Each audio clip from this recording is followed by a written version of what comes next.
Came to a close last night. The Thunder, they completed the sweep of the Lakers, but that leaves big questions, right, about what comes next for LeBron James. Also, Luka Doncic, he spoke last night. Our Bobby Marks, he's going to be here in just a little bit to explain exactly how the Lakers should be building around him. And the Lakers, they hold exit interviews. They did so just a couple of hours ago. So we're going to hear from Rob Pelinka, his thoughts on LeBron, the offseason. But first, let's hear from the man himself. Here's LeBron James on what's next.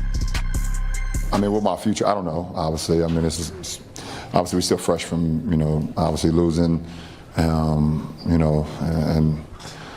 I don't know. I mean, I don't know what the future holds for me, obviously, as it stands right now tonight. I got a lot of time. I'll sit back, like I think I said it last year after we lost, I think, to Minnesota, to go back and recalibrate with my family and talk with them and spend some time with them. And then when the time comes, I obviously, you guys know what I decide to do.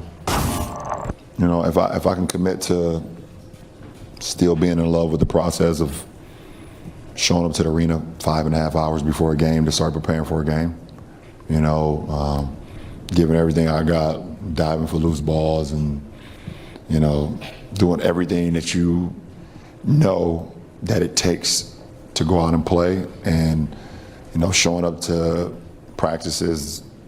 11 o'clock practice, I'm there at 8 o'clock, preparing my body, preparing my mind, preparing to practice, to put the work in. And, so I think for me, I've always been in love with the process and not the aftermath of like, okay, well, we won that game, or we won a championship, or I've always enjoyed the process and more than the outcome. So I think that would be a big factor. And then also, have a conversation with my 12-year-old daughter. That's a big factor. And my 19-year-old son is entering his second year at Arizona, and my wife as well. So they're a huge factor in any decision I've made. So they'll be a big part of it as well. So LeBron is going to confer with his family. We are going to check in with Dave McMenamin, who joins us from the Lakers' El Segundo practice facility. Dave, you were in that room with LeBron last night. You've actually been at the last 11 postseason press conferences for LeBron James. What was different about last night? Well, what stood out to you? Well, Malika, one of the family members that LeBron didn't mention, that'll be a part of his decision-making process, I'm sure, is his son, his teammate, Bronny James. He's on the Lakers. You'd think, based on the way they were able to play with one another late in the season, have a 10-point run together in a road playoff game against Houston, that may be something that's enticing for him to come back. He really distanced himself from any type of retirement talk yesterday. He didn't want to indulge in that. Now, he made it clear that he still has some time that he needs to take to decompress and step away and figure out exactly what he wants to do. But he was not leaving a breadcrumb trail of retirement talk for us to pick up on. And that was a little bit different, quite frankly, than in the last couple of years. Right. A couple of years ago, it felt like we were having these conversations about could this be it for LeBron James. It doesn't quite feel like the note that we're going out on, but he said he needs a little bit of time, and we're certainly going to give him that. You're out in El Segundo because the Lakers, they're holding their exit interviews today. And we just heard from Rob Pelinka, their general manager, team president. Let's take a listen. In terms of LeBron, we probably haven't seen a player that has honored the game to the extent that he's honored the game. He's given so much to his teammates, to this organization. And the thing we want to do more than anything else is honor him back. And I think the first order of business there is allowing him to spend the time he needs to decide what his next step are. Does he want to play another year in the NBA? And that'll be, as he said to you guys last night, family time, I think time with his inner circle. And we just want to honor that for him. All right, so that's just some of what Rob Pelinka said in his comments here. Dave, you were in the room. What's the most important thing for us to know here? Yeah, Malika, the press conference with Pelinka and J.J. Redick spanned more than 35 minutes, so there's a lot of ground covered, starting with the way the team is already putting the resources that the new ownership group led by Mark Walter to use. One thing, they're going to be adding biomechanic equipment and also recovery equipment to the facility here, consulting with the Dodgers to see what type of stuff they use for their players. They're looking to expand the front office. Rob Pelinka says they're looking to hire 2 assistant general managers, one in charge of pro personnel, another one in charge of analytics and cap data. beyond that, there's a couple other free agents beyond LeBron James that are coming up this summer, namely Austin Reeves, the second longest tenured Laker behind LeBron. And in no uncertain terms, Rob Pelinka said he wants to have Austin Reeves back in a Lakers uniform, and he says those conversations have already begun with Austin's representatives. And so JJ Redick, his perspective from the coaching side is we got to get deeper and we got to be better defensively, but he likes the core that he has in place, and he thinks there was a proof of concept with LeBron, Luka, and Austin Reeves working together with that 16-2 stretch from late February through the end of March. Yeah, proof of concept is certainly an interesting way to put that, Dave. Thank you very much for that insight. So lots of decisions here for the Los Angeles Lakers, but I'm sitting with two guys who know not only about playing with LeBron, about winning a ring with LeBron, the man in the zebra vest, Amon Shumpert. Danny Green with me here as well. Amon, I'm going to start with you. What stood out for you? You've heard LeBron talk and you've seen LeBron's actions. What did you help us decipher this? The biggest thing that I took from what he said when he did his post game was he kept talking. Well, he was talking about all the other things, but then he talked about being the third option and it being the first time he did it and being proud of himself that he was the third option, and then being proud of himself and being able to adjust his mindset and conform to the same role that he had to revert back to, which was the number one option. Seeing him do that, I don't know, something about that as a competitor, I can see he wants to do this again. He's coming back for more. I don't know what uniform he'll have. He's coming back. He's definitely coming back. The biggest thing that I got was that a lot of people question whether he's being truthful, have these cryptic messages, or leading bread. I think he's being very truthful. He does not know, because this is the first time in a long time he's an unrestricted free agent where he doesn't have an extension and he doesn't know what the Lakers are going to offer, provide. Everybody's going to want him at a discounted price because he's 41 years old. But even at 41 years old, he's proven he's one of the better players in this league and in the world. And he was the most available. He was the most valuable. Like, even with Austin Reeves coming back, he was your best player in the playoffs. He's shown up. So why would a guy like that ever take a discount, especially the one that they're looking for? So he doesn't really know who's going to offer what, being unrestricted free agent. So I think he's just thinking about chilling with his family, golfing right now, but he's really truthful and does not know what the future is going to bring. He's certainly they're going to have to make the math work, right? And that's sort of a different conversation. But you were both with LeBron. You were with him in 2010, right? When he was early on, the decision, 9-10, and then 2020. Right, to leave. And you were with him when he was also making the decision on whether or not he wanted to leave in 2018 from the Cavaliers. Oh, no, I was gone. But I was around. You were still around. Did you guys know at that point? You were listening to what he was saying? Did you have a gut feeling? I had no idea.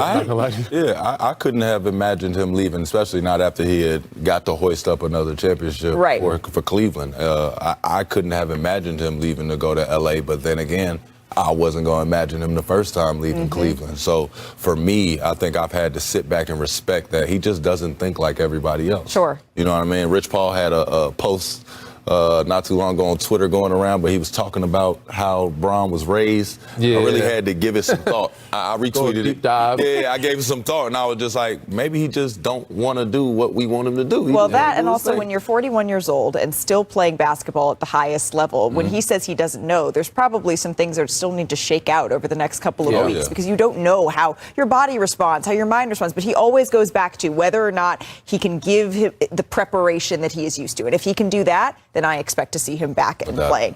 Thunder fans are wondering where they are in this show. We hear you. Thunder fans, this highlight, it is for you here because they were impressive. OKC, they are rolling. They haven't lost a game in these playoffs. Early on, LeBron drives. This is why you think he can go play with the stuff. Because this was a good game that we had here, DG. It was a great game. And, of course, when you're in clutch time, you know who the clutch player of the year is. Who are you going to call? MVP. SGA. Hits a step back. He had his third 35-point game in a series-clinching game. That's second in Thunder history. He joins Kevin Durant. Rui Hachimura. Step back. And smiles. Rui's loving it. Luka's loving it as well. Like we finna come back. And then under a minute left, Marcus Smart drives. Okay, Smart. By the way, he is a player option as well. So after the free throws, the Lakers are up one here. Next Thunder possession to go, though. Off the screen from SGA, the Lakers bring the double. They did this a lot. Great play by Mark Daigneault. He knew the trap was coming, had the big roll, tried to play decent. Keeps that pivot foot down. He kept it down. He's 7-2, 7-3. Thunder up 1. So the next Lakers possession here on the switch. LeBron, he gets picked up by Alex Caruso here, Danny. Yeah. Yep, familiar buddies. territory. They know just like in practice. One-on-one, baby. At the end of practice, let's see it. Here we go. Working to get inside. This is heavily contested, though. So he goes for the floater. Did you like that shot? I liked it. I thought it was a good look. And AC knows not let him get to that left hand, so you get to the right hand. A little bit more here. So Rui was not on the floor. JJ Redick took a lot of criticism for this because they needed a 3 here. Without a doubt. Maxi Kleber was in, though, to set the screen. I mean, He just didn't. Kleber's hit some big-time shots in his day, but I think he was there for a decoy screen situation. Well, also, this was an incredibly good look. Luka couldn't quite get it to go down. So OKC grabs the rebound, and that'll ice the game. And that is how the Thunder are moving up in the Western Conference Finals once again. Oklahoma City is the 4th defending champion, by the way, to start a postseason with 8 consecutive wins, joining the 2017 Cavaliers, the 2001 Lakers, and the 1989 Lakers. So we promise, Thunder fans, we have a lot more coming for you as these playoffs roll on. But this is the last day for the Lakers. So on that side of things, Luka Doncic, who's never been swept in a series he actually played in, he did speak last night about his absence. If I could be out there, I would be 100%. Everybody in that room knows that. But, you know, it's been really tough. Like I said, this is the best time to play basketball. I was sad not to be able to help my team. So, and looking to the off season, you know, obviously, I'm still doing recovery. So that's the first thing. When you signed your extension last summer, you helped to recruit Marcus and DA. Will you be trying to make sure you recruit LeBron, Austin, DA, and Marcus again this summer? We'll see. Can't tell you nothing. Pretty non-committal there from Luka Doncic with the coy smile.